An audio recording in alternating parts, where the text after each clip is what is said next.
Salut, salut, et on se retrouve pour une toute nouvelle vidéo, une vidéo un petit peu particulière. Alors c'est vrai que j'en faisais un petit peu plus avant, puisque c'est des vidéos qui sont un petit peu vlog, un petit peu confession intime, discussion, etc.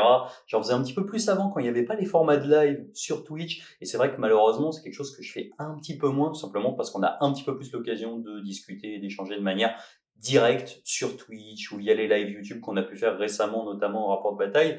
Mais là, je me suis dit quand même qu'on arrivait bientôt aux 14 000 abonnés, ce qui est tout simplement exceptionnel. Donc déjà, premièrement, je voudrais vous adresser un immense merci à vous, parce que c'est incroyable de se dire que sur une chaîne comme la chaîne du Squid, qui fait quasiment exclusivement du AOS, on arrive à être autant. Donc voilà, c'est un vrai régal. Encore une fois, je voulais vraiment vous remercier et vous dire du coup que je vais faire une vidéo FAQ. Donc je ne sais pas encore quel format ça va être. Ça dépendra un petit peu du nombre de questions, etc. que je peux avoir. Si ça sera du live, si ça sera du monté, mais voilà. En tout cas, si vous avez des questions à me poser vis-à-vis de la chaîne et autres, je vous invite à le faire en commentaire juste en dessous et je noterai tout et j'y répondrai très bientôt dans une prochaine vidéo, comme je vous dis, peut-être en live, peut-être en monté.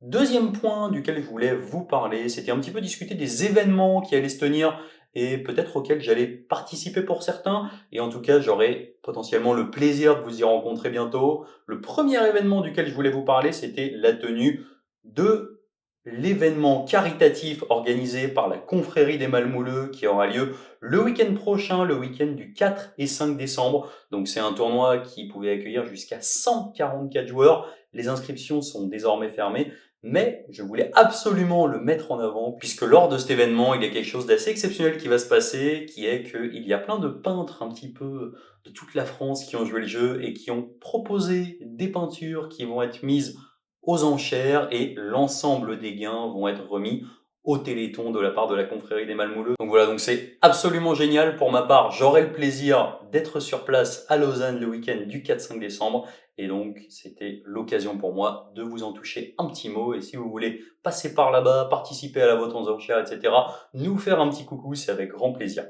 Deuxième point, et un point hyper important duquel je voulais vous parler, vous l'avez peut-être vu récemment sur la chaîne grâce à Jim, donc qui a la chaîne The Dice Challenge, qui a désormais rejoint la chaîne du Squig. On a organisé déjà 2 événements de bagarre du Squig qui ont eu lieu à Ivry-sur-Seine et on va organiser un 3e événement le 18 décembre prochain. Alors, pourquoi je vous en parle de manière particulière? Parce que c'est un format que j'avais voulu mettre en avant il y a un petit moment déjà, il y a environ 1 an et demi. Malheureusement, le Covid est passé par là et donc on a dû décaler, voire quasiment annuler, mais c'est un format qui me tenait extrêmement à cœur et je vais vous le présenter tout de suite.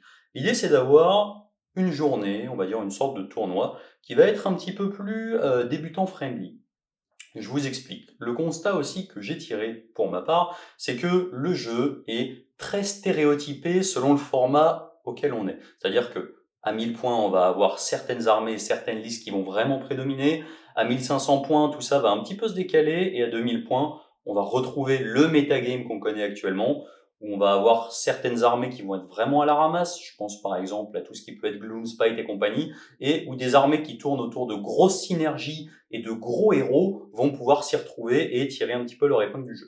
Mon constat, c'était que du coup, effectivement, selon le format auquel on se trouvait, eh ben, on retrouvait souvent les mêmes listes, des gros tons, on va dire, en Ogre à 1000 points, à 1500 points, on va peut-être avoir quelque chose d'un petit peu plus hybride, et à 2000 points, des armées qui vont tourner autour de grosses synergies comme Seraphon.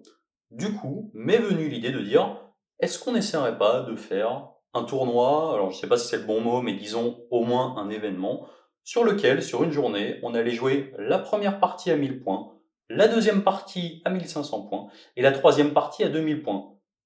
Pourquoi? Tout simplement parce que ça permet un petit peu de casser les archétypes et ça permet aussi de réfléchir à une évolution de liste, 1000, 1500, 2000, avec des sortes de sous-optimisations à chaque niveau, avec comme restriction évidente qu'on ne peut rien retirer de sa liste et on ne peut rien déplacer. Je vous prends un exemple, vous pouvez rajouter des unités lorsque vous passez de 1000 à 1500 points, vous pouvez renforcer des unités, vous pouvez rajouter des bataillons, vous pouvez rajouter des artefacts, des optimisations. Par contre, vous ne pouvez rien retirer. Si vous aviez par exemple une unité de Mortec avec 20 Mortec Guard, vous ne pouvez pas la repasser à 10. Si vous aviez une unité qui était dans un bataillon, vous ne pouvez pas la sortir de ce bataillon. Si vous aviez un général à 1000 points, Vous ne pouvez pas changer de général à 1500, etc. Et donc tout ça, ça m'a donné l'idée de me dire, finalement, c'est peut-être un bon moyen de faire réfléchir un petit peu à 3 listes qui vont être optimisées à chaque étape pour arriver à ce qu'on veut exactement à 1500 et à 2000. Ça a aussi comme avantage que ça fait des journées qui vont être un petit peu moins longues d'un point de vue jeu, c'est-à-dire qu'on va pouvoir commencer un petit peu plus tard, puisque grosso modo, une partie à 1000 points c'est 2 heures, une partie à 1500 c'est 2 heures et demie, et une partie à 2000 c'est 3 heures. Ça permet de pas avoir à jouer 9 heures et d'être complètement rincé sur un 8 heures, 18h30, 19 heures sur une journée. Et donc, c'est peut-être un petit peu plus propice pour avoir des joueurs qui sont moins chevronnés, on va dire, et un petit peu plus débutants. Donc ça, c'est l'idée globale. Vous retrouverez le détail du format en description de la vidéo. On va aussi créer le T3, donc vous retrouverez tout ça très bientôt. Restez à l'affût. Troisième chose, c'était que certains d'entre vous le savent peut-être, mais depuis quelque temps, on a ouvert une association qui s'appelle Nation Gaming Home, que je vous invite à aller voir en description de la vidéo. Ils sont très facilement trouvables sur Facebook et sur Discord principalement, qui est donc pour les personnes se trouvant en Île-de-France et principalement en région parisienne, puisque c'est une association qui se trouve à Nation historiquement, mais désormais à Quai de la Râpée. Et on essaie d'organiser des tournois, donc des tournois d'Age of Sigmar, des tournois de Game of Thrones, des tournois du Seigneur des Anneaux et évidemment des tournois de Warhammer 40 000, puisque c'est une association qui est menée de main de maître par Manwë, qui s'avère être aussi, par hasard, le président de la FEC. Donc, dans le cadre de ma présence au bureau de cette association, je vous annonce aussi que plusieurs tournois vont avoir lieu à partir du mois de janvier. Donc le 15 janvier, vous aurez la chance d'avoir un tournoi du Seigneur des Anneaux. Donc allez-y, si vous voulez découvrir le jeu ou alors même en profiter pour jouer en Île-de-France, au SDA, dans une communauté qui est hyper sympathique. Et le 29 janvier, on organise un autre tournoi Age of Sigmar qui aura lieu du coup à Quai de la Râpée. Donc vous retrouverez toutes les informations en description de la vidéo. Si le T3 n'est pas encore créé, ça sera à minima le Facebook et le Discord de l'association.